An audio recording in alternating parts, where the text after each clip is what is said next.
সেনাবাহিনী যদি গণতন্ত্রের কথা বলে, নির্বাচনের কথা বলে, এর থেকে স্বাগত জানানোর আর কিছু নাই আমাদের। আমি বিশ্বের কোনো সেনাবাহিনী প্রধানকে এই কথা বলতে শুনিনি।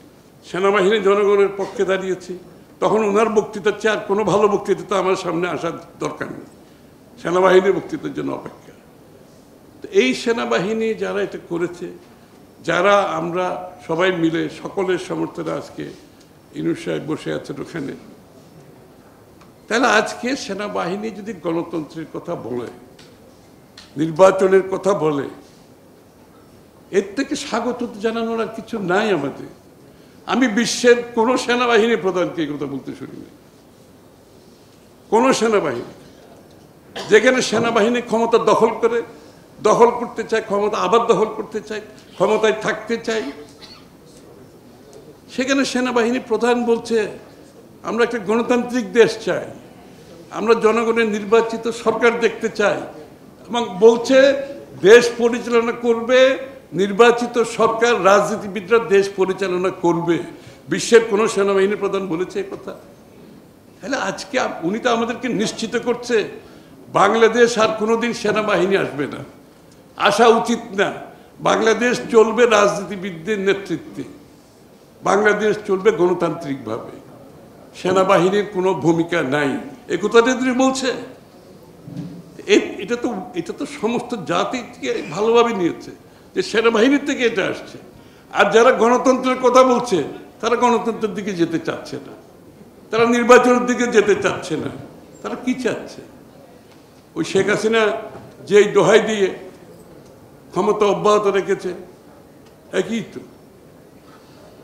এখানে তো কোনো ব্যবধান আমরা দেখতে। তাহলে আমরা এখনো এই সরকারকে সমর্থন করছি, কারণ আমাদের সকলের সমর্থনে কিন্তু এই সরকারটা বসেছে। আমি বলছি তো, সমস্ত ছাত্র জনতা, সমস্ত রাজনৈতিক দল, সেনাবাহিনী, আমরা সবাই স্বাগত জানিয়ে এটাকে বলেছি।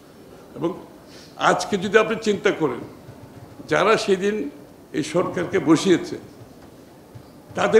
তাদের কতজন এখানে এখন ওই স্পিরিটের মধ্যে আছে, ঐক্যের মধ্যে আছে? কেন থাকবে না? না থাকলে এটার জন্য কাকে দোষারোপ করবেন আপনি? যদি সবাই যারা মিলে সেদিন করেছিল তারা যদি আজকে সরে যেতে চায়, তাহলে এটার জন্য কাকে দোষারোপ করবে? সেই ঐক্য কারা ভাঙছে? তারা কি গণতন্ত্রের বিপক্ষের শক্তি? তারা কি নির্বাচনকে ভয় পায়? নির্বাচন করতে ভয় পাওয়ার তো কিছু নাই। আপনি গণতন্ত্রের কথা বলবেন, জনগণের কথা বলবেন, আবার নির্বাচনকে ভয় পাবেন, নির্বাচনে যাবেন না। বিভিন্ন দোহাই দিয়ে আমি কবে জনপ্রিয় হয়ে উঠব, আমাদের কখন সুযোগ হবে, জনগণ আমাদেরকে কখন নির্বাচিত করতে পারে, এটার উপর তো গণতন্ত্র চলে যায়। এটার উপর তো বাংলাদেশের মানুষের মালিকানা আমি কেড়ে নিতে পারবো না, আর গণতান্ত্রিক রাজনৈতিক সাংবিধানিক অধিকার কেড়ে নিতে পারবো না। সময় এসেছে ঐক্যবদ্ধভাবে, এই যে আজকে সাংবাদিক ভাইদের বলছি, তাদের নিরপেক্ষতা, তাদের মিডিয়ার স্বাধীনতা নির্ভর করবে দেশে যদি একটি গণতান্ত্রিক সরকার আছে কি নাই। একটি অগণতান্ত্রিক সরকার যদি, সেটা যেই সরকারই হোক, চলতেই থাকে, আপনি দেখবেন আপনাদের মিডিয়ার উপর নিয়ন্ত্রণ বাড়তে থাকবে।